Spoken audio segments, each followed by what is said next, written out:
نبات.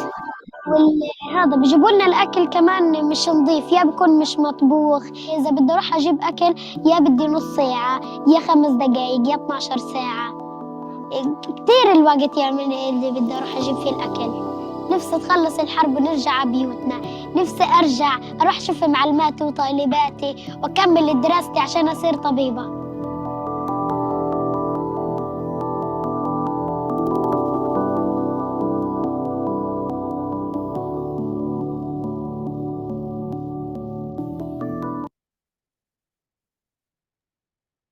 Thank you, Sasha, and thank you to DCI. The first of our speakers today is Patrizia Benvenuti, who is a child protection specialist from UNICEF with more than 20 years of experience, currently working with UNICEF State of Palestine. Over to you, Patrizia.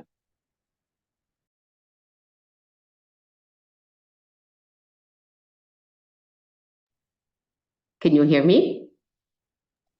We can hear you perfectly. Great. And can you see the screen? We can see the screen as well. Okay, I'm going to put it in a slide mode so it becomes more clear. So, good afternoon, marhaba. Thank you very much to DCI for this initiative and for the invite and for the opportunity to speak about unaccompanied and separated children in the Gaza Strip, that, as you all know, is a key child protection priority. I have just returned from a 3-week mission in Rafah and Deir al-Balah, and the information I will be sharing today, I hope it will be useful for the discussion that we will be having, but also potentially to inform advocacy actions and the programmatic approaches. I will share some data. I'm sure everyone is following very closely what is happening in the Gaza Strip, but I still would like to present some key data from OCHA, the United Nations Office for the Coordination of Humanitarian Affairs, on the impact of the conflict on the civilian population. We know that out of the more than 34,000 civilians who have been killed and 78,000 who have been wounded, approximately 70% are women and children. Losses among the humanitarian, the health, and the media sectors have also been heavy, with close to 1,000 staff killed while in the line of duty. And the situation of civilians remains extremely dire. Over 1.7 million people have been displaced. Up to 1 week ago, there were about 1.4 million civilians displaced in the Rafah governorate, which was designated originally as a safe zone. But as the military operations began to expand and intensify, approximately 500,000 civilians have already left Rafah, and they've been displaced probably for the 4th, the 5th, or even the 6th times to other areas in the Gaza Strip at the desperate research of safety. The Gaza crossing also remains closed for goods and also closed for Palestinians who have the financial means for self-evacuating to Egypt and now are prevented from leaving the Strip. The operating space for humanitarian actors in Gaza is also extremely challenging and limited. Humanitarian operations, including the most critical ones, such as the distribution of much-needed life-saving items, is severely impacted by multiple challenges. First of all, insecurity. I think we have all heard the phrase, the sentence, nowhere in Gaza is safe. There are constant bombardment from the air, from the sea, and of course the Rafah incursion is now underway. There is also continuous shutdown of communication services, impacting on the ability of organizations to function effectively and taking also a very heavy psychological toll on the civilian population who does not have the opportunity to touch base with their loved ones. Commercial activities are also very limited. When I arrived in Rafah 3 weeks ago, there were little markets. Everyone was trying to sell whatever was available. But with the massive displacement that took place since the last week, those activities have, of course, been interrupted. Also, fuel distribution is a challenge. There's very little fuel coming into Gaza, impacting, of course, on the capacity of hospitals to operate life-saving equipment, on the distribution of water through water trucks, etc. Liquidity is another major challenge. People make these very long lines to have the opportunity to withdraw some cash from the ATM machines, but cash is scarce. And also movement and access is a major challenge. There are checkpoints and continuous insecurity. And also the humanitarian sector is not completely able to fulfill its mandate because of all the challenges that I mentioned, also because the workforce is exhausted. Many organizations also have lost their assets, their offices, their office equipment, their vehicles, and also have been heavily impacted by the brain drain because approximately 120,000 Palestinians have already left the Gaza Strip to Egypt. This is how the majority of the civilian population in Gaza live. They live either in the shelters managed directly by UNRWA or in shelters managed by the government. These shelters were former schools, so as you're all aware, all education activities have been interrupted since the beginning of the conflict, so children have not had any opportunity of learning since the past 8 months. People also live, as you can see in the picture on the right side, in informal camps with no toilets, no sanitation facilities, little water. And there are also entire families living in destroyed buildings. I was in Khan Yunis last week, and you could see that there are many families actually with children, etc., living in these completely destroyed and dilapidated buildings with no access to basic services. So the living conditions, both in the shelters and in the camps, are very challenging. The spaces are very, very overcrowded. The hygienic conditions are very poor due to the insufficient or lack of sanitation facilities. There is a complete lack of privacies. And in shelters also families are divided. Men and boys tend to stay on the ground floor of the shelters, women and children on the first and the second floor. So that also doesn't help in preserving what we call the family unit. And all these extremely harsh conditions are coupled, of course, with a continuous sense of insecurity and despair. Most people have lost their jobs, their assets, have no income, and also very little hope for the future because approximately 70% of the civilian infrastructure in Gaza has been destroyed or severely damaged. And of course, in this context, there is also an exacerbation of protection risks, both for women and children. In terms of child protection risks and violation, of course, death and injuries, more than 14,000 children have already been killed. Approximately 12,000 have been injured. Many have suffered very severe injuries, including loss of limbs and severe burns. While I was in Gaza, I visited several hospitals, and it's very clear the impact of the conflict on children. Family separation is another critical child protection risk, which is caused either by the death or the hospitalization of parents and caregivers, or also by detention. Despite we have no robust data available yet, all organizations seem to have observed an increase in domestic violence, intimate partner violence, because obviously also the level of toxic stress within families has increased. Child maltreatment and neglect, including poor parental supervision, is also a concern. Parents are exhausted. Children have no space for playing. They have no educational opportunities.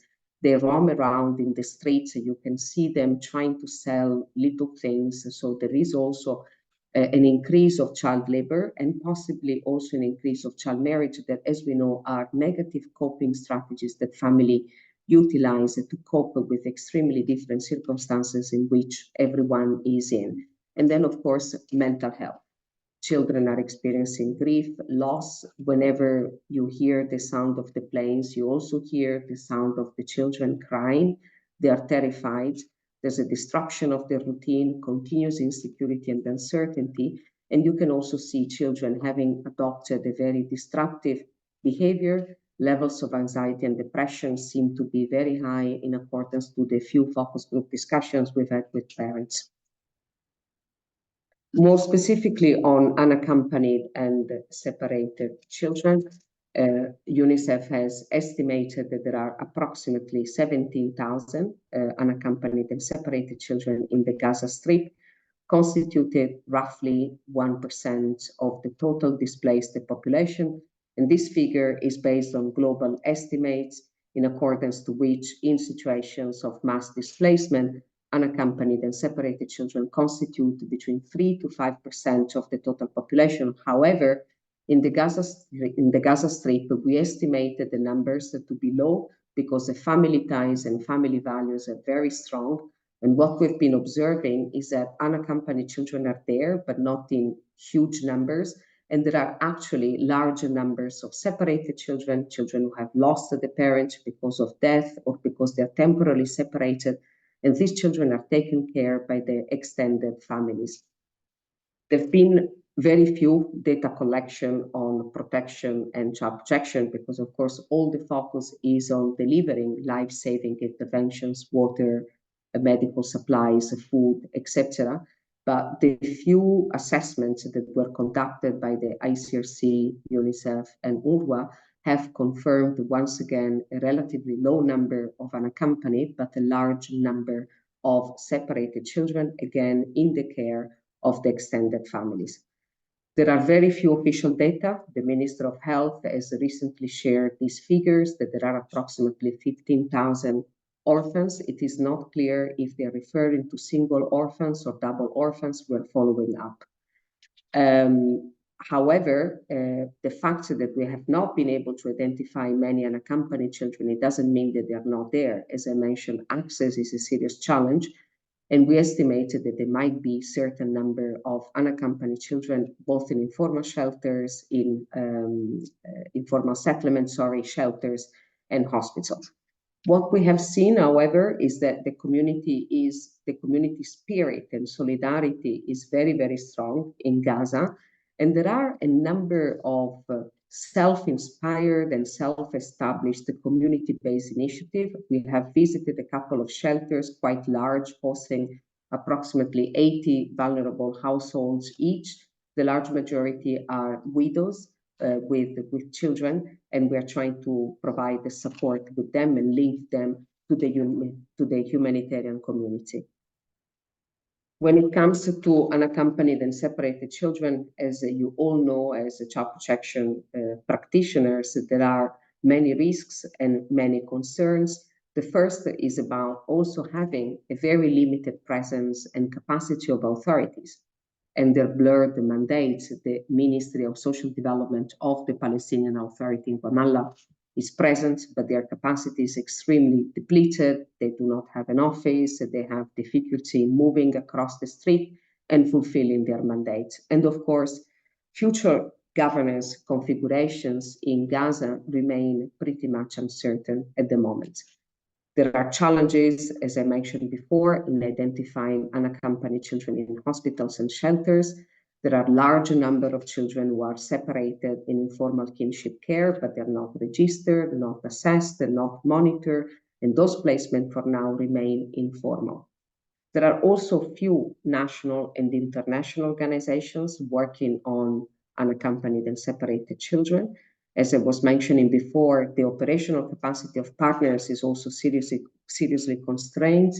And we have noticed also a lack of programs specifically targeting adolescents. There are adolescent-headed households. There are also adolescents who have been released from detention and receive some basic initial support, but the follow-up become then very challenging. And there are no alternative solutions, such as independent supervised living arrangement for adolescents without parental care. Another issue of concern is that we do not know where orphan children were in institutions, in childcare homes before the conflict are, because the ministry does not have this data. Apparently, a thorough mapping of childcare institutions was not made, so the number of orphan children is unknown, and also it's unknown their whereabouts. And then, of course, the challenge linked to legal documentation. Children for now have no birth certificate. Hospitals do release a temporary certificate, but birth certificates and identity documents are still not available. Another serious issue of concern is that of medical evacuations and the way they are conducted, not because organizations do not know how to conduct them, but because of the many restrictions put in place. So medical evacuations also within the Gaza Strip are conducted in a way that systematically causes family separation. In the case, if there is a case of a child who needs to be evacuated, only one female member of the family is allowed to accompany the child. There is also a lack of system in place to facilitate the family reunification upon hospital discharge, because there are checkpoints on the way. So if a family has been evacuated from, let's say, the north of Gaza City to Rafah to receive a medical evacuations, once they are discharged from hospital, it will be extremely challenging for them to make their way back to Gaza City and the north because, as I mentioned, of the presence of checkpoints. Medical evacuations to third countries is also very chaotic, done in a very fast-paced environment, as you can imagine. We are aware of thousands of Palestinian children from Gaza who have been evacuated to third countries, primarily to Egypt, but also Turkey, Emirates, Tunisia, other EU countries. And we have heard of lists of over 10,000 patients, approximately half of them are children, who cannot be cured in Gaza and are waiting to be medically evacuated. The challenge is also what happens in third countries once children are there, either unaccompanied or with a member of the family, the type of care arrangements put in place for them, including legal guardianship for unaccompanied children, mental health and psychosocial support, alternative care, and other services. And then, of course, there is the whole issue of ensuring that Palestinian children who have crossed for medical reasons and wanted to return to Gaza are given the opportunity for safe return. I will now move a little bit more on the technical aspects and speak briefly about the programmatic approaches, not only of UNICEF, but how the sector, how the child protection sector is moving and the kind of interventions that we have been putting in place. I think the majority of organizations are using a two-pronged approach. So from one side, we're working with the mandated child protection authorities in the state of Palestine. The state authority responsible for child protection is the Ministry of Social Development. So we're working with them to strengthen state leadership, accountability, their capacity to coordinate this agenda, more in general, the child protection agenda.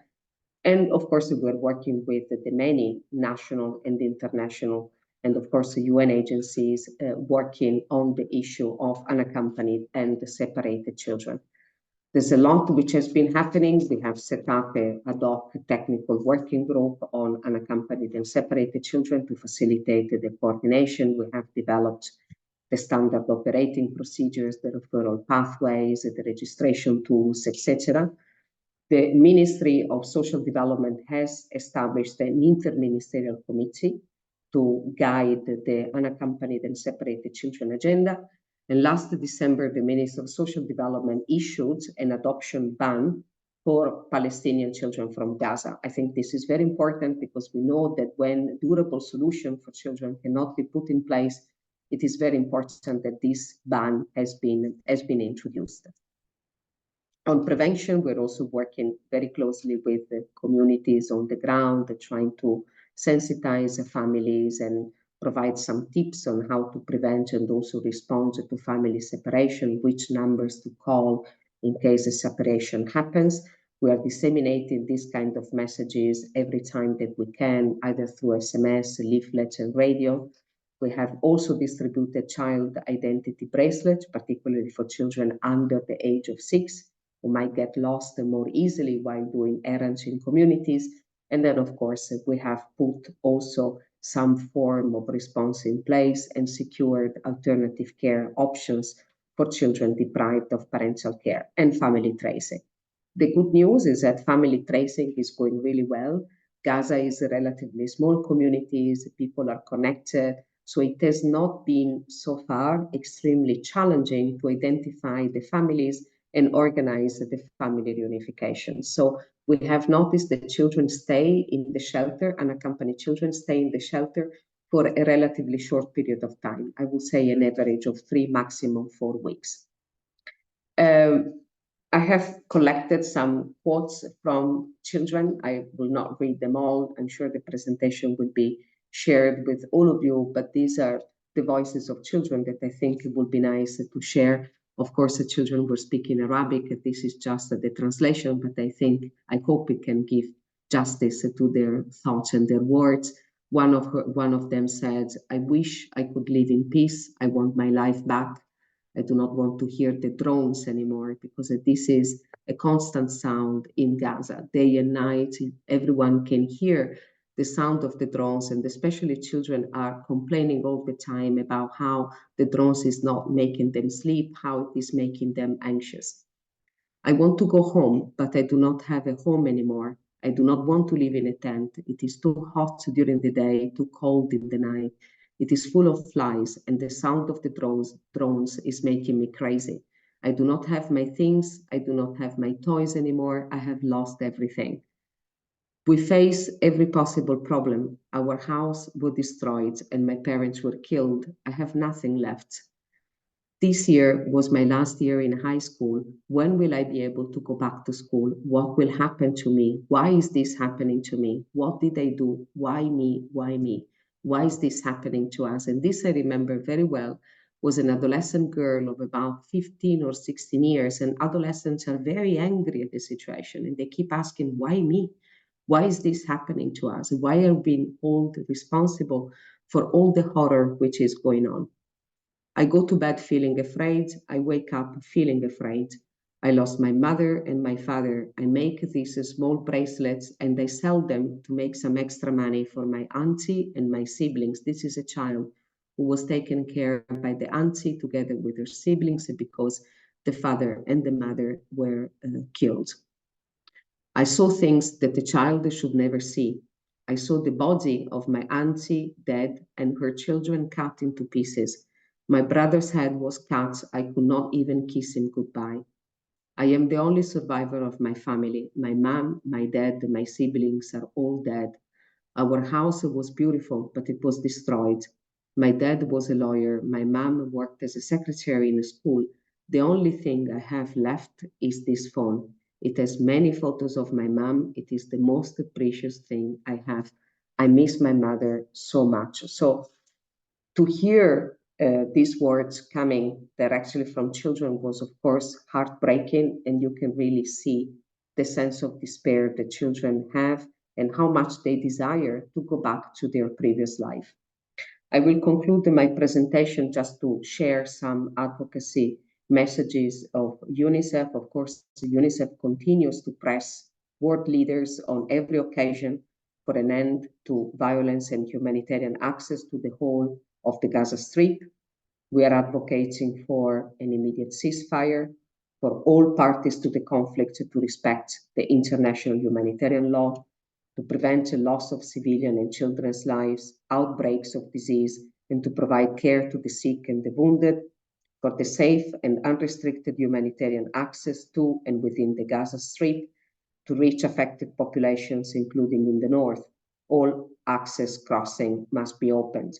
For the safe movement of humanitarian workers and supplies, we advocate for reliable communication networks, for the respect and protection for civilian infrastructure, such as shelters and schools, health, electricity, water, sanitation, and telecommunication facilities. And we also advocate for urgent medical cases in the Gaza Strip to be able to safely access critical health service or be allowed to live, and for injured or sick children evacuated to be accompanied by a family member. Finally, we are also advocating for family-based options for children deprived of parental care. I think we have to be very vocal and very careful and try to prevent at all costs the unnecessary institutionalization of children. The society in Gaza is very resilient. The family ties are very strong. And with the right level of support, families will be able to take care of children who have lost the parental care. I will stop here and I thank you. Thank you, Patrizia, for speaking so clearly to the dire situation that children are facing, as well as the challenges to the humanitarian and child protection responses. But I think also to attempts to respond to the scale of the situation as well as possible, and the advocacy that is still needed. Our second speaker is Mary Lawlor, the UN Special Rapporteur on Human Rights Defenders. She's joining us today by video to speak about protecting child human rights defenders. Sasha, please, if you could start the video. Thank you. Dear friends, thank you for the invitation to speak today, and I am sorry I'm not able to join you. It is difficult to comprehend the scale of suffering that Palestinians are currently facing. It is difficult to understand how this slaughter continues before our eyes day after day. As I've stated in numerous interviews since October last, what is happening is a war on children, a war on women, a war on humanitarian personnel, and a war on human rights defenders. It is not simply only a war on Hamas. My UN Human Rights Council mandate is to focus on the situation of human rights defenders, and so I will concentrate my remarks on the situation of human rights defenders promoting and protecting children's rights in Palestine. In many, perhaps most parts of the world, advocating for children's rights is relatively uncontroversial. It is generally seen as one of the safer areas to work on when assessing the risks that accompany human rights work. Long before October the 7th last year, however, it was clear that those doing this work in Palestine were seen as a hostile people by the Israeli authorities. I hosted a conference for children and youth human rights defenders in Vienna last summer, and among the participants was a Palestinian child defender who spoke about the litany of risks that she faced in her work, from trial by Israeli military courts to digital attacks and surveillance, to her targeting at protests, to a near total non-recognition of child rights for Palestinians. I was struck by this child's resilience and her absolute determination to continue exposing the injustice of the occupation, despite having already lived through trauma to which no child should be subjected. We're all, of course, familiar with the listing of DCI Palestine as a terrorist organization by Israel in 2021 and a subsequent raid on their offices. This move was surely prompted by that organization's exposure of the brutal reality of the Israeli justice system's treatment of children. One Palestinian woman human rights defender I spoke with early last year told me about these conditions following a spate of arrests. She said, "People detained were subjected to violations during detention, like covering faces and eyes, beating and threatening. In detention, detainees were prevented from having legal advice and medical treatment. The minors were arrested and interrogated in the absence of their parents and without interpreters. In some police stations, lawyers were banned from entering." Of course, it was not only Israel that those working on children's rights were at risk. 2 days before the Hamas attack last year, I joined with other special rapporteurs in writing to the State of Palestine to express concern over the increasingly limited civic space for women's rights and organizations to operate, including those trying to prevent child marriage. Since Hamas's atrocities on the 7th of October and the subsequent savage response by Israel on Gaza, the rights of Palestinian children and child rights defenders have been obliterated. I think of the press conference held by Palestinian children in front of Al-Shifa Hospital 7 months ago, where they pleaded for an end to the bombing, an end to the food shortages, and an end to the contaminated water. They pleaded for medical supplies and for their rights, saying, "We want to live as other children do." Al-Shifa Hospital now lies in ruins, and I am haunted by the thought of how many of those brave children at that press conference are now injured or dead. While it is difficult to keep faith in international institutions and mechanisms amid so much inaction, so many words and so much death, I don't see any alternative at the moment. I can only ask that Palestinian human rights defenders, NGOs and others to continue to submit information to my mandate, and I will do my best to ensure at least that your voice is amplified and to ensure that we are not allowed to forget you. Thank you very much.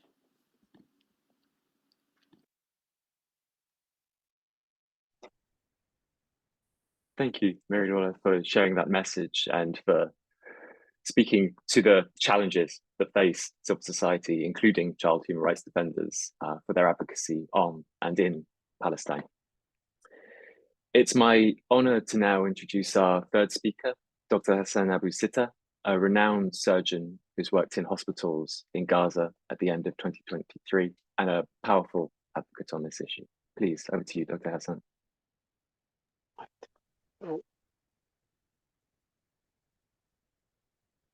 I can't start my video because the host has disabled it. Okay. If you give us just a moment, Dr. Hassan, our colleagues at fantastic. PCI will handle this. Done. So thank you so much for this invitation.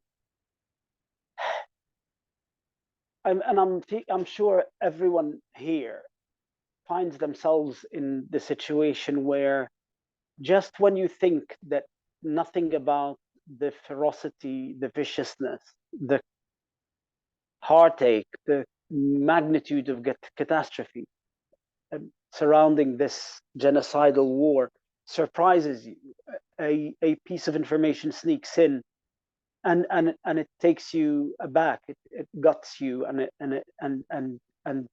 you know, it leaves you speechless.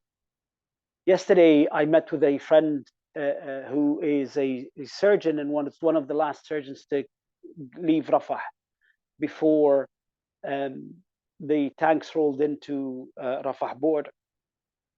And what he told me now is that one of the biggest problems facing surgical teams still working in whatever's left of the hospitals in Gaza is that malnutrition within children and in adults also, but particularly within children, has become so severe that surgical and non-surgical wounds are breaking down. This means that these children are sufficiently malnourished that the wounds that they have when they're injured or the surgical incisions that happen when they have their surgery are now breaking down and disintegrating effectively as a result of the malnutrition that they're having. And he says that there are several cases of patients who have had, who are under the age of 80, who have died as a result of the fact that their abdominal wounds have opened up and the bowel anastomosis have broken down as a result of the severe malnutrition that they had when they were injured and they had when they had to have their emergency surgery, and by virtue of the fact that there isn't the possibility of properly enterally feeding them or intravenously feeding them to improve their nutritional status so that they would heal. So that was the first piece of information. The second piece of information was from a friend who's one of the few remaining orthopedic surgeons left in northern Gaza. He kind of, operates whenever he can when there's fuel in the remaining Auda hospital in the north. And he was telling me that over the last 2 or 3 months, half of the amputations that he does for adults and for children are for what he considers previously reconstructible and salvageable limbs that, as a result of the breakdown of the health system, have now become unreconstructible and unsalvageable and have to have an amputation. And that was the second piece of information. And in the absence of data, real data, we're having to go on these glimpses of evidence that confirm what we know, and unfortunately, sometimes worse than our worst fear. The medical literature is not equipped to give us much information about what is happening at the moment. The medical literature told us that a child who has a conflict-related amputation requires 9 to 12 surgeries by the time they reach adult age, and that they need a change of prosthesis every 6 months. But that literature did not tell us how a malnourished child would fare, how a child who's being moved back to an overcrowded, infected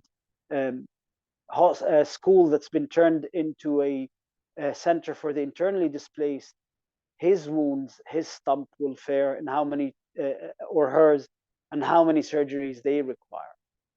And has not told us that a child who's lost parents, who's currently wounded, how they fare in terms of the number of surgeries that they need. We know that from speaking to colleagues and from personal experience, I know that we are probably going to be looking at up to 4,000 or 5,000 children with amputation of limb. And we know that prior to the war, there were 183 children in Gaza with conflict-related amputation.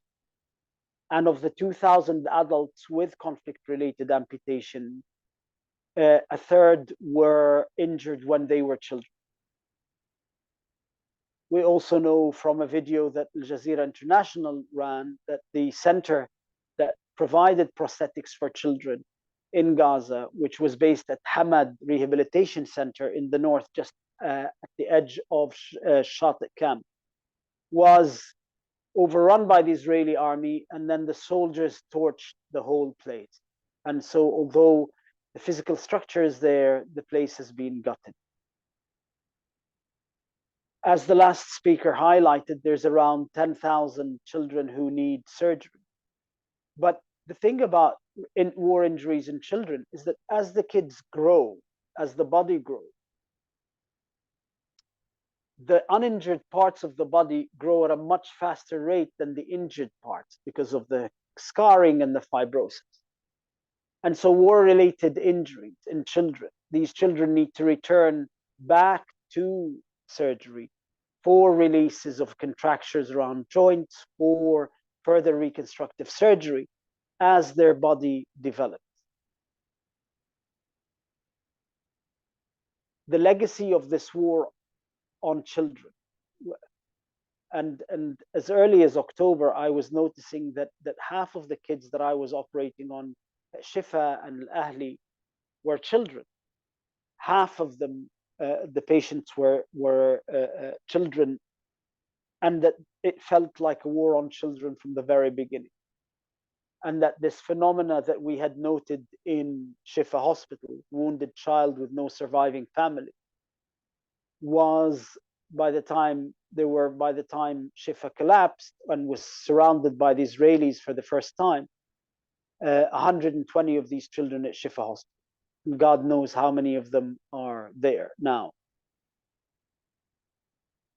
And so the picture for the war-wounded child, who is now not just war-wounded, too malnourished to heal, unable to access timely surgery, and is already developing secondary complications to neglect, is suffering from infection, the majority of whom are either antimicrobial resistant bacteria or infectious diseases from the poor sanitation poor water and sewage treatment, a collapsed system.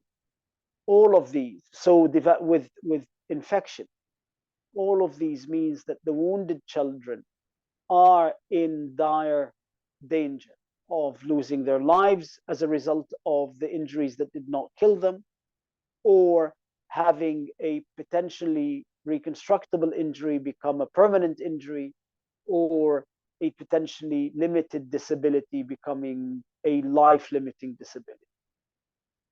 So I'll stop here, and thank you very much for the invitation again.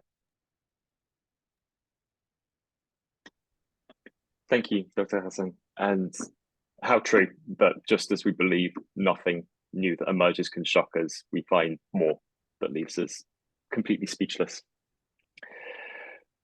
Our final speaker for the panel today is Budour Hassan from Amnesty International, who's a researcher who's been doing phenomenal work on Israel and the occupied Palestinian territories. Over to you, Budour. Thank you. Dr. Hassan spoke about the failure of medical literature in actually capturing what's happening to the children in Gaza right now. I would like to also add to that failure, the failure of both legal literature and legal language, and the failure of language in general to really capture. We've been trying to explain how much whatever legal system was established following the Second World War with the acclaimed aim of providing protection to civilians, providing more accountability. Gaza is not, of course, the first place where the system has failed. It has failed on numerous occasions before that. It's just Gaza accentuated that failure in ways that very few other conflicts have, not because of the lack of tools, but also because of the lack, and mainly because of the lack of willingness. But I'd go to language, because even when we, for example, document deaths, we usually document the direct deaths of children due to conflict, and same with injuries related to bombardment. But there are also all the other. And we've been interviewing families for the past 7 months to collect testimonies of war crimes, and evidence of war crimes and other atrocity crimes. And it has become increasingly clear that it's not just the bombardment that is causing irreversible damage to Gaza's children. It's also everything that's accompanying the conflict. The bombardment, particularly repeated waves of displacement, people having to flee with their children 8 or 9 times, some even more, from one place to another, and not finding safety in any of them.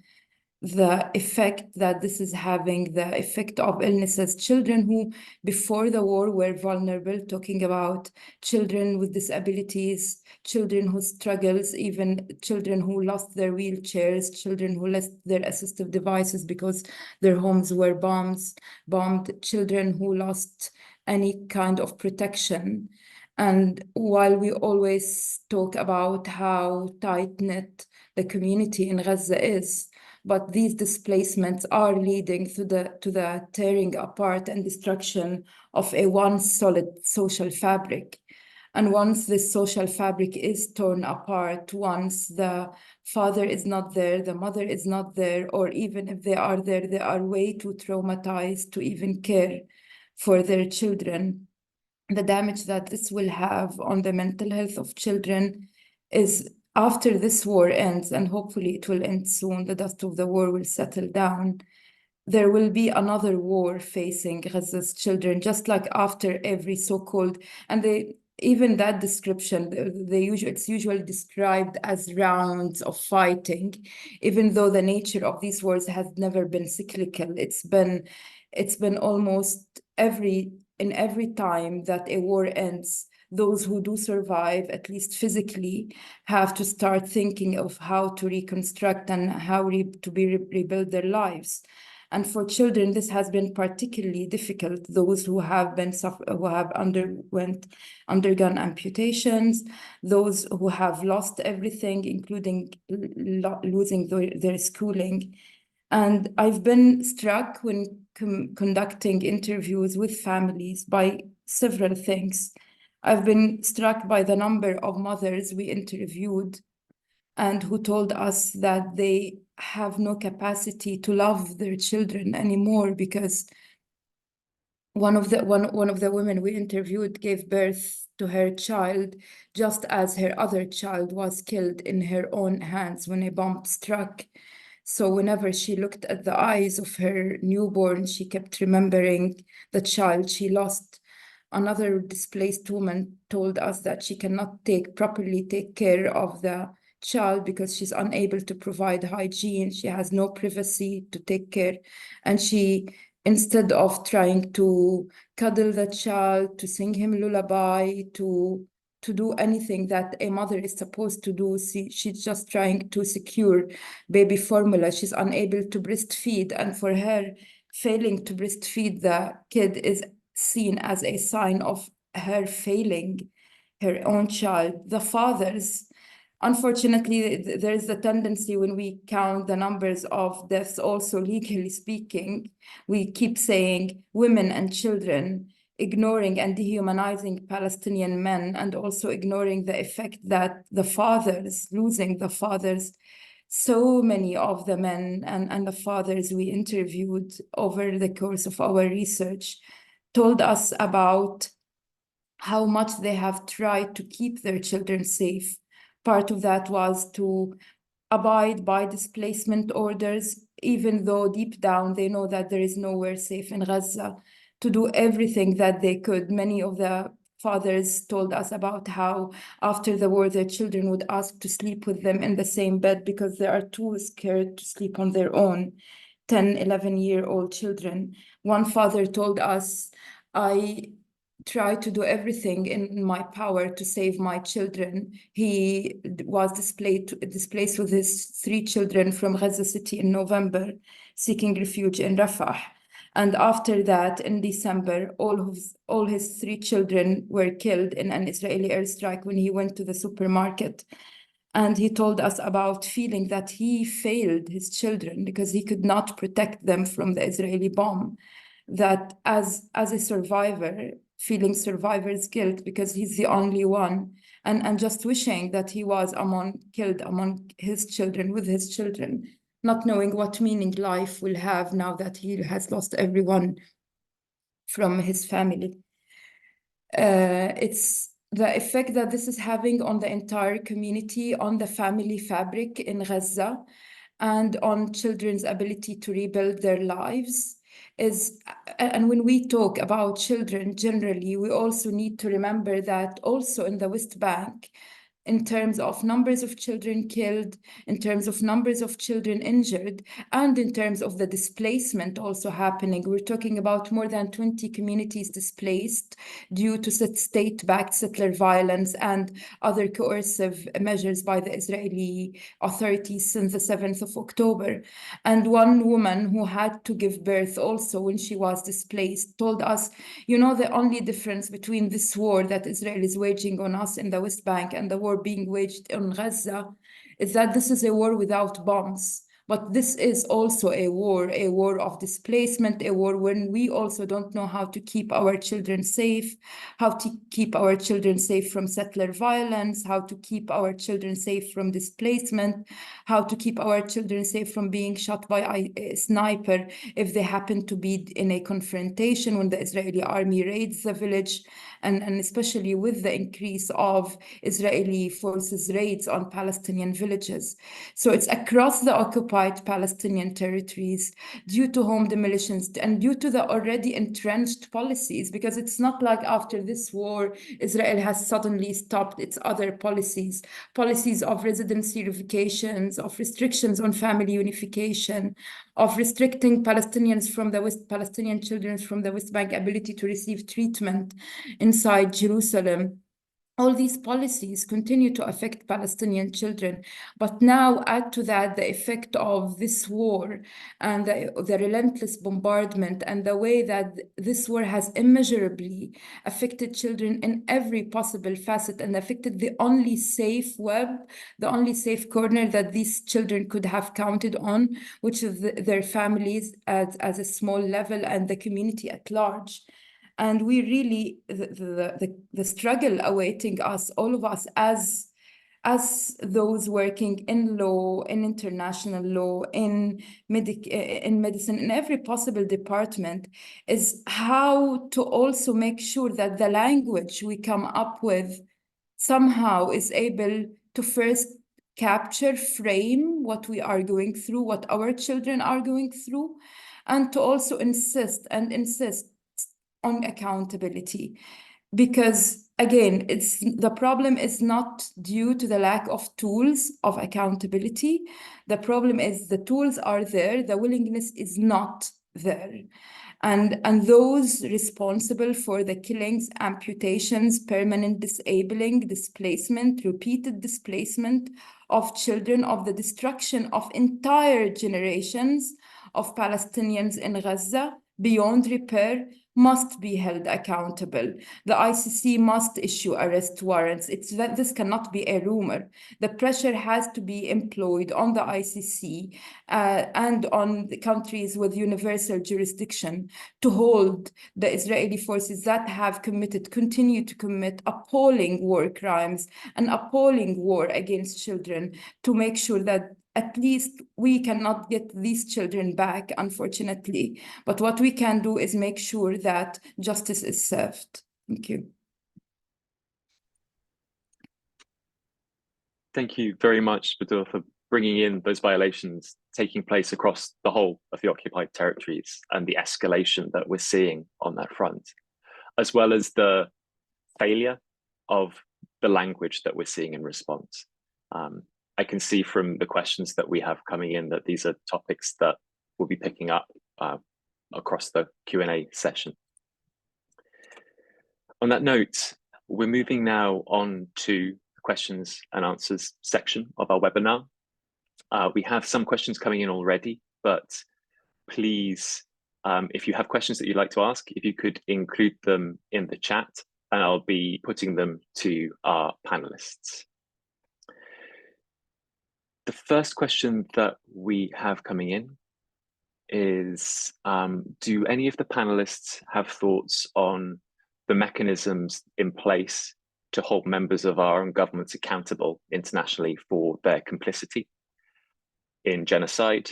And do they have thoughts on ways that we can pressure those mechanisms that have a responsibility to act, but that aren't? We have a second question as well, picking up on the point that you made, Budour, about language, and asking how we can challenge the casual dehumanization that exists in the language that we're using around Palestine, and how we can overcome this. So I'll put those two questions first to all of our panelists, and please, if any of you would like to come in on either of those questions, please do. If you want to maybe wave at me first, and we'll come to you.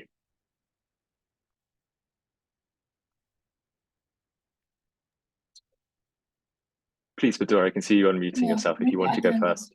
Regarding, first to start with accountability. Of course, as we said, the ICC has opened its case, the case begins that the ICC is supposed to be open at least. So when it comes to the International Criminal Court and the issuance of arrest warrants, not just against, if the ICC established, because it's not just about complicity with genocide, it's also complicity with war. So even if the ICC does not arrive at the conclusion that a genocide is being committed, which is a conclusion that will take years to be reached, the complicity with war crimes or aiding or abetting war crimes. This is, of course, something that that states can be held accountable for. This is number one. Number two, this is particularly important when it comes to weapons transfer. And we've been seeing several cases before national courts. For example, the case in the Netherlands against the Dutch government's exporting of pieces for the F-35s to Israel, and then the Dutch court arrived at the conclusion that the Netherlands cannot be exporting pieces of the F-35s planes.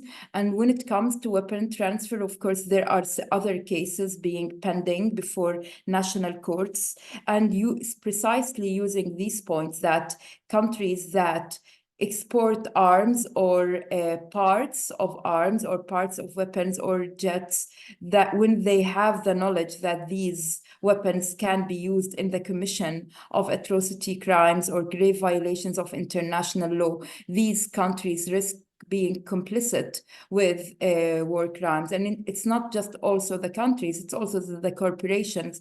Under the business and human rights obligations of corporations is to make sure that whatever, including surveillance mechanisms that are used in the commission of grave war crimes and violations of international law by Israeli forces, that they have to take all means of due diligence to make sure that what they are exporting and what they are selling is not contributing to the commission of war crimes. So again, these internationally, we have the ICC. In terms of locally, we have the cases opened by Al-Haq and other human rights organizations in several countries against the continued exportation of weapons or parts of weapons. And this is why the campaign for a comprehensive arms embargo in Israel is so crucial. And to return to the second question regarding language, I think it starts with how we write. I gave one example of never say innocent civilians, for example, because all civilians are innocent. It's not about being innocent or not. They are civilians. For example, not say children and women. Make sure that when we counting civilians to also include men, women, and children. And to also humanize the way we tell the story. And it's a challenge, particularly for those of us involved in the documentation of violations of international law, because our main obligation is to factually establish what happened. But we also try increasingly to show the human face, to show the effect, especially we've said this war on children, but it's also a war on families. The number of families that have been decimated and that have been wiped out is so huge. We're talking about thousands of families where only one or two members have survived, where at least 3 generations of the whole family have been killed. So to make sure that this is reflected in the way we write, in the way we report, and to avoid the use of passive voice whenever that's possible. I know legally, again, we have to be 100% clear on who killed, who carried out the attack. But once that is established, it's important not to relegate what Israeli forces are doing to the passive voice. Part of also being just and resisting the dehumanization of Palestinians is not to say Palestinians lost their lives, not to say Palestinians died, to make sure that whenever we have the info on who the actor that caused this to happen, to name that actor, to be sure that we don't relegate Palestinians to the passive voice.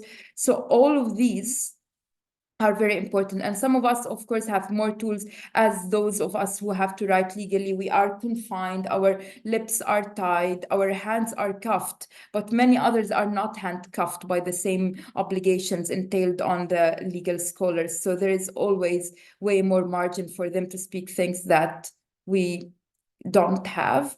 But yeah, I guess these are just few suggestions on my side of how we can resist the dehumanization of Palestinians in language. Thank you, Budour. Patrizia, I wondered if you wanted to come in on either of those questions. No, I think Budour covered really well the part on accountability, state accountability. Thank you. Thank you. I think that I think we may have lost Hassan for a moment, actually, but hopefully he'll be able to come back with us shortly. We have another question coming in the chat. First is a very specific question to you, Budour. Will Amnesty be publishing, and what will Amnesty be publishing on the issue? And also, aside from all of us insisting on accountability, is there anything practical we can do to support those of you working directly in Gaza and the West Bank? Perhaps I put that to both of the panelists that we have, and I don't know if either of you wants to come back on that. Can I come in? Please. I think the question is very, very welcome, probably also on the advocacy side, of course, besides advocating for an immediate ceasefire and better access to the humanitarian organizations to the Gaza Strip. It's important also that we encourage donors to support the Gaza. The needs are immense. We need donors who are willing to collaborate, who put no strings attached to their support. And we need the whole humanitarian community to be in Gaza and support it. There are many international and national NGOs, but there are also many absentees. So I think it's important that we increase the advocacy and we encourage all those who can play a role to be in Gaza, because the work to do is immense. Thank you. Budour, was there anything that you'd like to add on this issue of what those outside Palestine can do to support the work going on in Gaza? Yeah, I mean, exactly, to just also stress those same points. And I think it's now with the works on the push for weapons embargo and demand that countries stop providing Israel with arms. There are several ways, of course, as we can do the litigate, we can be involved in the litigation before courts, but of course, to make this campaign has to be grassroots.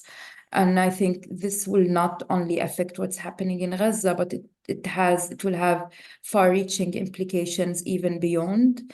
So also to add that regarding Amnesty's publication, yeah, hopefully next week we'll be publishing another investigation we conducted into 3 Israeli strikes that hit Rafah and Al-Maghazi. Again, 11 children out of the 16 killed in that attack were playing football in Al-Maghazi in the central area. Actually, in these attacks, 33 of the 45 who were killed in all the attacks were children, which also brings us back to the point of this being a war on children. So this is our next publication that will come out next week. Thank you, Budour. I can see Khaled from DCI Palestine, one of our co-hosts, has his hand up. So please, Khaled, please come in.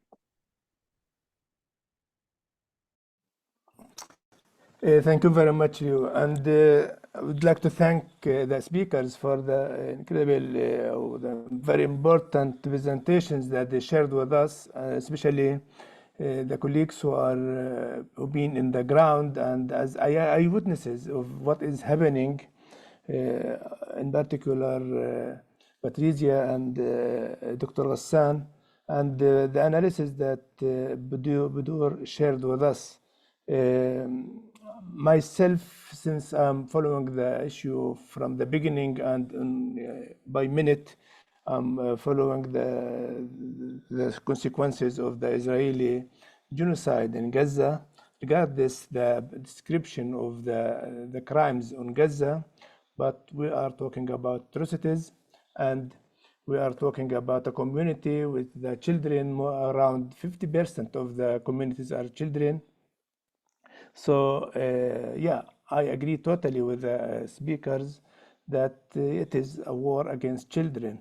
So if we look to the list of the victims, yeah, mostly children and children in different ages. And even those who are the babies in the hospital, they've been also targeted and left alone when they invaded or raided the hospital, Shifa hospital. So I think it's what is going on is show the failure of the international community, not the UN system or the legal system or the accountability system that designed according to the UN resolutions and the international human rights and humanitarian law. So this is why we are seeing every time we've been asked what we can do, what we can do. So all the initiatives that came mentioned by Budour about the legal actions that taken in different places in the world, especially in Europe, and from international organizations, from local human rights organizations. But unfortunately, still back to the main point, which is no political will. Even now, when it comes to the ceasefire, which is the first and the immediate request now from everyone. Everyone is agreed on that. Even yesterday, I heard about 13 states, even in the big 7. All of them, they are asking for. U.S. are asking Israel. We are against the raid of Rafah. We are looking for a ceasefire. But who is looking for a ceasefire? Who is working for a ceasefire? At least he must take an action. And the key of the issue is in the United States.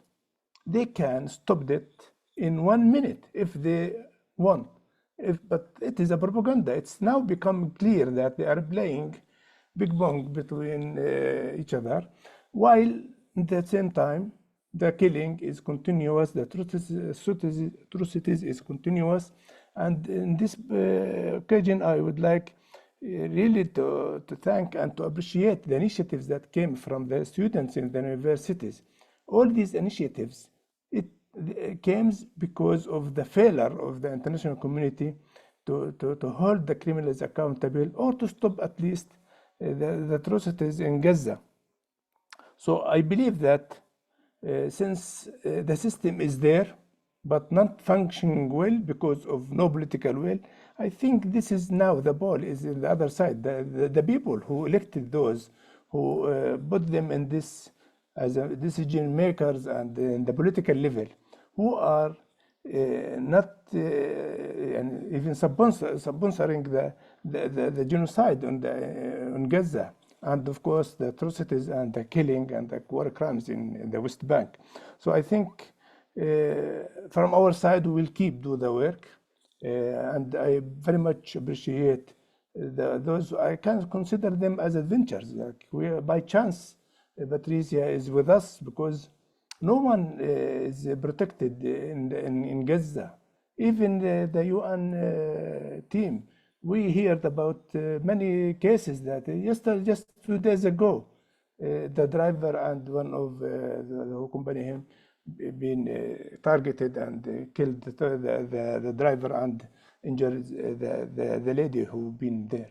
So I think this is the time to say stop, enough is enough, and try just to go to the streets. Yesterday I saw even in Sweden, a huge number of protesters who are protesting against the war, but nobody cared about that. This is why I'm saying, okay, it is not easy, and I haven't the key to push them to do that, but I think it is now, in addition to what was started by, it is war against children, it is a war against the humanity.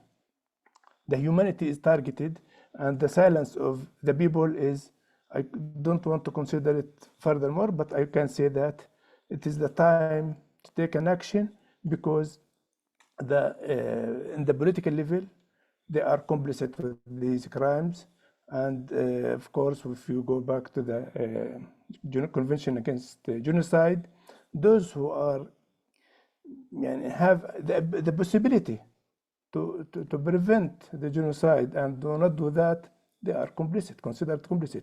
What we are facing is not only they can, but they did nothing. No, they are doing a lot to provide Israel with more arms, with more political support, with more protection in the Security Council or any accountability system. We talked about the ICC. The ICC, the file is ready. And what the Israeli leaders, the Israeli Prime Minister and the Defense Minister, they clearly talked from the beginning that we are fighting against the human animals. No innocents in Gaza. We will target all Gaza, and now 7 months and a half almost. So it is what he is waiting for. He's collecting evidence. The evidence is online. The crimes are committed online, and he is facing that, and he documented these cases, and he has the information. But because of the political pressure from the US, from the others, I think now he's become like hesitated. So I can say that he is not fulfilling his job since 7 months and a half, waiting for what? To at least to issue, to show. Even the ICJ, yesterday was the decision, and the propaganda of the Israeli tried to draw the attention or even the work of the court to other side by politicize the court. And I think it is the time for everyone who can do something to put pressure to push for the first, the immediate issue is the ceasefire in order to save the life. And of course, a lot of things must be done after that. So thank you very much. Thank you. Thank you, Khaled. I can see we have some more questions coming in from the chat as well. And I'd ask, please, if people do want to ask more questions, please do include them there. We'll try and raise as many as we can. The first is taking us on to the topic of education. And it's, given the scale of devastation of Gaza, it's likely to take a very long time to restore education institutions. That means children who are already missing education may miss it for a long time, even after the war, as humanitarian actors work to rebuild them. How possible can the humanitarian actors compel Israel and those who've supplied weapons to Israel to fund the rebuilding of those schools? And we have another question here, an expression of appreciation for human rights defenders and a reflection of what the UN Special Rapporteur said about the risks there, and a question about how we can act to respond to the needs of human rights defenders doing the essential work that they're doing. So perhaps I'd put those two questions to our panel. I think, Patrizia, maybe you want to come in on the one on education, or perhaps both. Yes, even if I'm not speaking on behalf of my education colleagues, who I'm sure are more prepared to and will be more prepared to answer this question, but just to say that the international community needs to be mobilized. We have seen also a great interest from different Arab countries to participate to the rebuilding, the reconstruction of Gaza, particularly Kuwait and Qatar. I'm not sure more concretely which other large donors have already expressed an interest in supporting the rebuilding of schools and the civilian infrastructures in Gaza. I remain very confident and optimistic that there will be that capacity to mobilize funding. What is concerning is the time, as you have rightly pointed out, the time that it will take to rebuild the schools, which have been either completely destroyed or severely damaged. And this is also a major concern. I know that the education sector is also planning to establish what they call temporary learning centers, temporary learning spaces that will give children the opportunity to go back to some form of learning before formal education is fully restored. But when we look at the horizon of child rights, this is definitely one of the biggest challenges, because children have already lost 8 months of schooling and counting. And I was speaking to a colleague while I was there, and they were saying that his children also went through COVID. So for younger children, they missed 1 year because of COVID. Now they're missing another year because of the war, and because also of the mental health conditions of children. It will be extremely challenging for them to be in the position to resume their learning. Thank you. Thank you, Patrizia. Would any of our other panelists like to come in on either of those questions?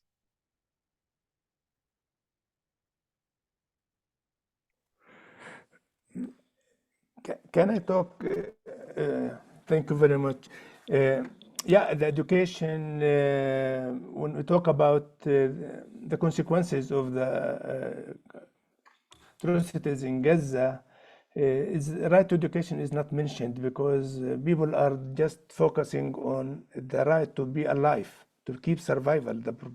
So right to education is one of the fundamental rights for the children.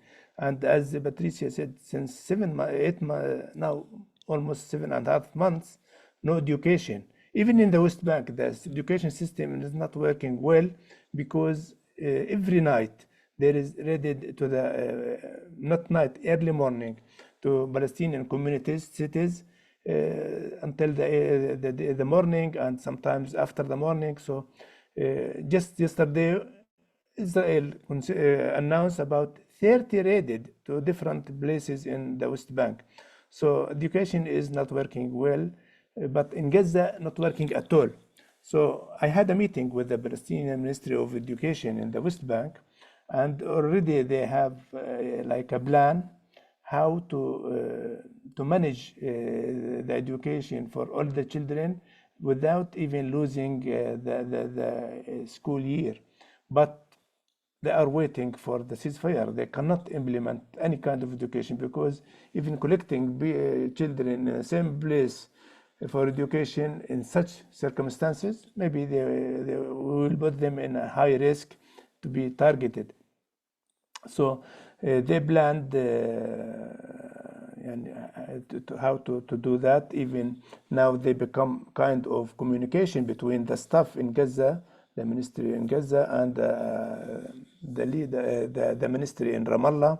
And as I saw, it's I can say that it is well prepared system, and even for the children who left Gaza to Egypt, and now they are organizing them for them like an online system in order to follow the education from through online. So in the West Bank, the system is 2 days in the school, and the other 3 days online. But even online is not much working because we need the facilities, we need at least to ensure that there is internet for the family, there is the equipments like the laptops or the mobiles for the family. And you can imagine when there is a family with 10 children or less or more, so they need all these technology issue, which is not always offered. So education is, I can say it's damaged. As Patrizia said, after Corona, where children lost a lot, and now followed by the aggression in Gaza, 7.5 months, I think it's in high risk to lose, if they are not going to lose the school year, but they lost a lot, and they need special support programs in order to try to compensate them with the loss of the education. Thank you. Thank you, Khaled. Budour, were you wanting to come in on this issue? Just one quickly on human rights defenders, and I think the role of human rights defenders, hopefully, again, I'm thinking after this war ends, we're gonna need so much work in documentation that the amount, it will take years, the amount of documentation, and partly because we have our colleagues, Palestinian human rights defenders, who are still, despite everything, despite the odds, somehow trying to work in Gaza, of course, limited because of all the complications and the safety issue. At Amnesty, we do have a field worker who is based in Gaza, and part of why we have been able to do what we are doing is because we have someone on the ground. But once this war ends, the needs are going to be massive. First of all, the access issue. Second of all, the collaboration between different human rights organizations in terms of documenting violations, in terms of interviewing victims and assessing the situation. And thirdly, and this cannot be stressed enough, the issue of protecting Palestinian human rights organizations like DCI Palestine and others, who despite everything, despite the crackdown and the repression, are still doing an incredible work in terms of documenting, interviewing victims, documenting especially the documentation happening in the West Bank, but not just. I think if this war has shown us anything, it has shown us also how indispensable Palestinian human rights defenders are and Palestinian human rights organizations are, either as during their pursuit for international justice, but also the work that they do in documenting and getting to the places, interviewing and collecting evidence. So I think that we cannot treat documentation and human rights work as somehow less important than other. Of course, the humanitarian work takes precedence because we want to save lives, but also the work on ensuring justice and accountability cannot be done without the evidence that human rights defenders continue to strive to get. And this is where really we are so fortunate as a human rights community and to have organizations that like DCI Palestine, that despite everything and the actual risk that they are facing, they're continuing to raise their voices, they're continuing to do methodologically amazing work, credible, professional, objective, while facing all this pressure. So yeah, this is also just an opportunity to thank DCI Palestine and the other incredible Palestinian human rights organizations for the work they do. Thank you, Budour. We are still getting lots of questions coming in, so I'm going to try and air as many of them as we can in the time. One of these questions is, what are the panelists hoping that Egypt can do? Are any of the panelists worried that refugee camps in Egypt may be set up and Gazans unable to return? And a second question that we have focused on Palestinian children with disabilities. Are there any efforts targeted at helping these children to adjust to their new reality? I open those questions to any of our panelists, if anybody would like to come in on either. Maybe I can briefly take the second one. I will skip the question on Egypt. Maybe other members of the panel are more qualified to answer to that question. On disabilities, I think what is important to understand is that, as Dr. Hassan mentioned, the health system in Gaza is completely collapsed. There are very few hospitals functioning.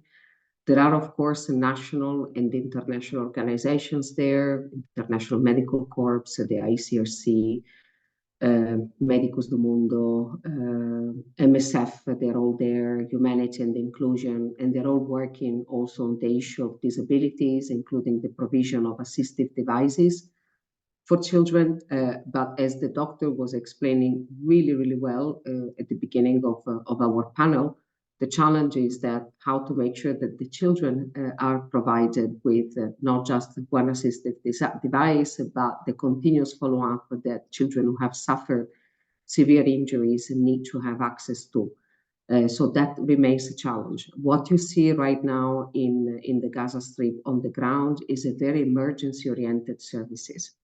There are field hospitals, so that means that even hospitals operate in camps under tents, right? They are highly organized, but that's how the large majority of health services are delivered in Gaza. I have seen one rehabilitation center for children, but of course it is incredibly difficult for children to access the center because of the transportation system, because of the difficulty they have in moving.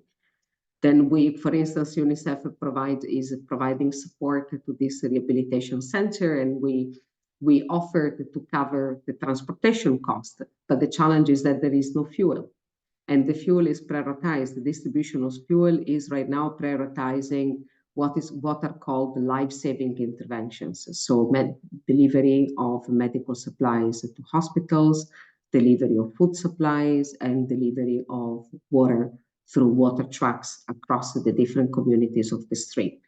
So some help is there, but of course it's completely inadequate to meet the demand of Palestinian children. Thank you, Patrizia. Would any of our other panelists like to come in on either issue, whether related to Egypt or about children with disabilities?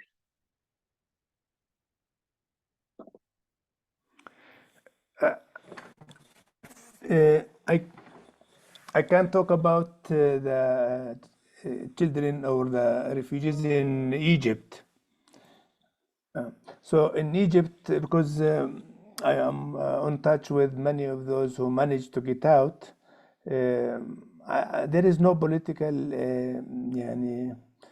from the Egyptian government, no cooperation when it comes to the board or to evacuate the civilians from Gaza to Egypt. Even those who managed to get in, they are like in a temporary station there without the right to education, even to health. So they have to pay for everything, and even education is not offered for them. So this was big debate between the Israelis and the Egyptian. But at the end, Egypt being very much straight and strong on this point that no way to allow the refugees to get out from Gaza to be in Egypt for a temporary issue or for long term. So there is no refugees there until now. All those who managed, they have staying there in a temporary and with a visa like similar to the visa. And of course, those they will be back soon when there is a ceasefire, or they will get out to other places, but they cannot stay in Egypt for a long time. This is why those who are there, they lost their right to education, and they are now looking for a way to compensate them and to manage them to keep on the system by the online education. Thank you. Thank you, Khaled. Budour, were you coming in there? Maybe on Egypt, and of course, this can be a sensitive question because of all the problems of the fear, the very grounded fear of forcible transfer, and all the talk of many Israeli officials about so-called voluntary displacement, which is an euphemism for forcible transfer. But that said, that cannot, for example, deny that that Egyptian authorities also have the obligation to be welcoming and to allow Palestinians, for example, the wounded Palestinians, who now with Israel also refusing to allow to grant permits to injured Palestinians to leave, and even also threatening and forcibly returning wounded people who were receiving treatment in Jerusalem. The only way for wounded Palestinians, including those with permanent disabilities, to be and to receive any sort of treatment is to get out through Egypt. And of course, there have been lots of issues that this involves, including the issue of bribes and corruption and the use of the humanitarian crisis also to put pressure on the families to pay ludicrous sums of money, which are all something that as human rights organizations, we have not been able to tackle as much as we should, because of course we are all emergency oriented into thinking about what's happening in Gaza. But of course, this issue cannot be forgotten. It's how dangerous it is that on the one hand, of course, we'll have to keep, and this is in terms of international law perspective, we insist on denying and rejecting all attempts to forcibly transfer Palestinians, but also to prioritize the safety, including those who had already left. They should be treated humanely, including allowed education, and that Egypt cannot use the very real and legitimate fear of forcible transfer in order to humiliate, deny dignity, or deny the rights of Palestinians, including rights to education and to healthcare. Thank you, Budour. I can see that we have a raised hand from Jessica Dixon, who I believe wanted to come in on an answer to a specific question. Jessica, are you still wanting to speak? Yeah, sure. Happy to come in, and thank you. Thanks for giving me the opportunity to speak. I wanted to just comment on the question in terms of what people could do from outside Gaza to support. Firstly, just to introduce myself. So I'm the Child Protection AOR coordinator for Palestine. And given, I mean, since the start of the Rafah ground offensive last week, we've had extreme concerns, obviously, and we've had some discussions together with the protection cluster and GBV subcluster, as well as donors, on how we can step up the advocacy efforts and support partners on the ground in this extremely challenging time. Because, I mean, we haven't even gone back to square one. We've gone back to square zero since the start of the Rafah ground offensive. Partners on the ground don't even have tents to live in. They're so exhausted and so burnt out.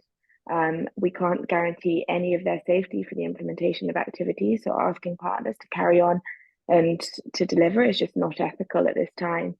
So there's a huge need to step up our advocacy efforts. And I think what we've been seeing is a complete lack of any centrality of protection in the response so far. At the start of the response, it was food security, wash, health, shelter that were prioritized. Very little mention of protection. It was missing from the narrative. And I think as protection actors, we need to come together with some very clear messaging, digestible messaging that can be taken to the humanitarian leadership and key decision makers to really put protection at the front of that narrative, so that when there is a ceasefire, when we are able to scale up implementation on the ground, protection is at the forefront of the response. It's fully integrated into all of the sectors, all of the risks that are taken into consideration, for example, in WASH programming, because we're seeing just in terms of the way the response is happening at the moment, even more protection risks are coming to the forefront because of that lack of any centrality of protection in the response. So yeah, I think kind of having very clear communication, easy to understand messages, this is very tangible for decision makers and humanitarian leadership is really critical at this time. Thank you. Thanks so much, Jessica, for sharing that perspective from the humanitarian lens and what's needed. It's, I think, brings us on quite nicely to the last question that I wanted to put to the panelists before we move on to final closing comments. Perhaps I pose the question to each of you and then give you a chance to all give any closing remarks, anything that you wanted to say during the session but haven't had the opportunity to. Perhaps incorporating a response to this question if you have thoughts, which is, we've come together as part of the children's rights community here today. Do you have thoughts on what's needed now in the weeks and months that come from this community to support accountability, overcome impunity, and address the rights violations that we're seeing? So perhaps if I come to you in the order that you spoke, so maybe I come to you first, Patrizia, for your closing comments. Any thoughts on that question? Yeah, I will not repeat what other panelists and yourself just mentioned. So messaging around accountability. I think what Jessica just mentioned is very crucial. So how can we bring back child protection and protection and make it really central in the humanitarian agenda? I think we all need to not be discouraged, but we need to continue and increase our advocacy vis-a-vis member states. We need to continue the pressure, asking for immediate ceasefire, unrestricted humanitarian access to and within the Gaza Strip, and then a particular message on the issue of children deprived of parental care. We're always concerned that in a situation of crisis, there might be a risk of a proliferation of care homes / orphanages. and an excessive use of institutionalization. This is something that we need to discourage at all costs. We have already been approached by many philanthropists and good-willing donors who have all the good intentions to establish orphanages in Gaza. So we have increased also the volume of our advocacy. And the message is what I was mentioning before during my presentation. The family ties in Gaza, the family values are very strong, and there are already extended families taking care of children without parental support. These families need support. They need financial assistance, first of all, but they also need to be accompanied through this difficult journey of recomposing the composition of the family, and children need the support. So oftentimes the solutions are available are already available. What we need to do is to mobilize the support for these families, but not resort to the institutionalization of children. Thank you. Thank you, Patrizia. Perhaps I come to you next, Budour.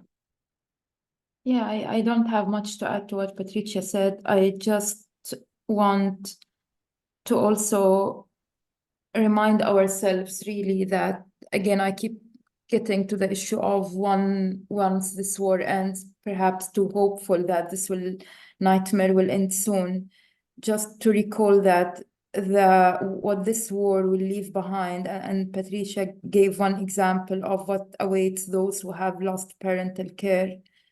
And I think it's also an issue not to forget Gaza when this war ends, because it's easier to keep mobilizing when there is an active conflict happening, because we see the images and it's much easier. I know we have the means to put pressure, but it's much more difficult when it becomes almost a slow war of when people are demoralized to even do anything, especially with all the effect that lack of schooling, displacement, and also the extent to which people have been forced to lose their dignity. So the importance of making dignity front and center in all, including the humanitarian work that is being done to ensure that Palestinians' children's dignity is respected, and also to try, because to make up for the time that these children have lost in terms of thinking of ways to allow these children to somehow recover and start the process of recovering. Issues concerning mental health, issues concerning long-term impact of war, all these needs to be really centralized in a way that upholds and respects the dignity of these children and doesn't just treat them as victim of some sort of humanitarian catastrophe, but rather agents in a process. Yeah. Thank you, Budour. Unfortunately, we haven't been able to get Dr. Hassan back, so he's not going to be able to come in with his closing remarks. But before we close this session, Khaled, as one of our co-hosts today, is there anything that you'd like to say in closing? Thank you very much. I would like just to focus on the accountability, because we believe that, of course, there is many initiatives from the public, from the communities, from the international people, but and of course all these initiatives is very much appreciative, and we appreciated it very much, and we consider it as a kind of this is because of, as I said, failure of the international community to stop these atrocities.